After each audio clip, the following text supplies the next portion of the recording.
कहते हैं कि पैसे से भेजे हुए लोग हैं, मैं उनसे कहूँगा एक रात एक ठंड में उस बॉर्डर पे खुली छत के नीचे बिता कि देश की सरकार हठधर्मी पे अड़ी, देश की सरकार उस अन्नदाता का अपमान कर रही है जो सर्दी गर्मी की परवाह ना करके, धूप का या छांव की बरसात की परवाह ना करके इस देश के लोगों का पेट भरने का काम, जिनके सहारे ये सरकार चल रही है जेजेपी के लोग, तो अपने आप को चौधरी देवीलाल का अनुयायी कहते हैं। आज चौधरी देवीलाल की आत्मा होती, आज चौधरी देवीलाल अगर जिंदा होते तो सबसे पहले किसान के साथ वहां पर जाकर किसान आंदोलन का आज 9वां दिन है। दिल्ली के अंदर एक तरह से किसान आंदोलन अपने चरम पर है। बातचीत के जो प्रयास हैं वो विफल हो चुके हैं और कांग्रेस ने विशेष सत्र की मांग की है। हमारे साथ कांग्रेस के कद्दावर नेता पूर्व मंत्री अशोक रोड़ा हैं, इनसे जानेंगे किसान आंदोलन इस वक्त अपने चरम पर है और बातचीत एक तरह से सिरे नहीं चल रही, क्या कहेंगे? ये बहुत दुर्भाग्य की बात है कि देश की सरकार हठधर्मी पे अड़ी, देश की सरकार उस अन्नदाता का अपमान कर रही है जो सर्दी गर्मी की परवाह ना करके, धूप का या छांव की बरसात की परवाह ना करते हुए इस देश के लोगों का पेट भरने का काम करता है। उनको कभी खालिस्तानी बताया जाता है, उनको कभी विदेशी ताकत बताया जाता है, उनको कभी पेड़ कहा जाता है। तो इस प्रकार ये लोग उनका अपमान कर रहे हैं। सरकार को तुरंत जो 3 काले कानून बनाए हैं, जो किसान विरोधी हैं, मजदूर विरोधी हैं, आम जनता के विरोधी हैं, उनको रद्द करके एमएसपी की गारंटी का कानून बनाना चाहिए। और इन लोगों को जो लोग आज इन लोगों को आतंकवादी बताते हैं, विदेशी बताते हैं, उनके खिलाफ कार्रवाई करनी चाहिए।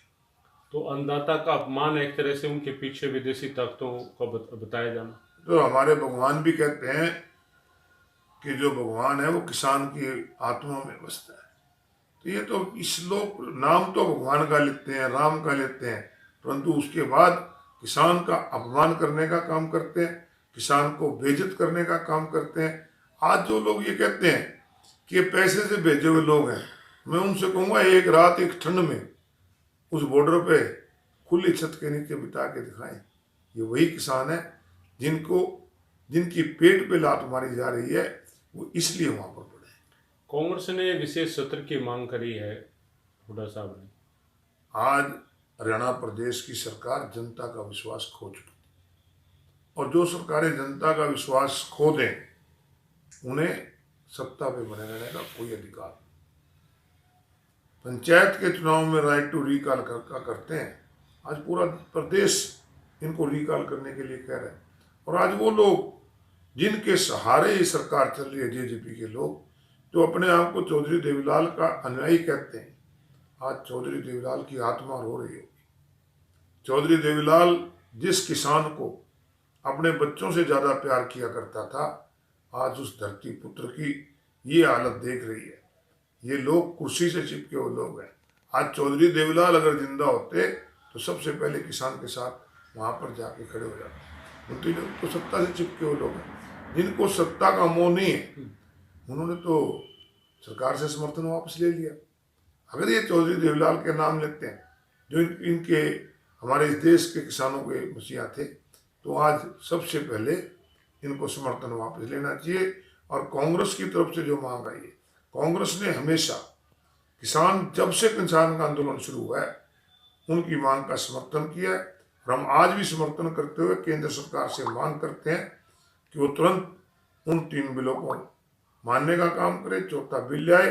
और हरियाणा प्रदेश की सरकार, क्योंकि अपना जो लोगों में विश्वास है वो खो चुकी है, तो महामहिम राज्यपाल तुरंत उसके लिए विधानसभा का सत्र बनाए। जो नेता प्रतिपक्ष चौधरी भूपेंद्र सिंह हुड्डा जी ने आज मांग की है, उस मांग बिल्कुल ठीक जायज मांग है, ताकि लोगों को पता लगे कि कौन कुर्सी के साथ खड़ा है और कौन किसान के साथ खड़ा है।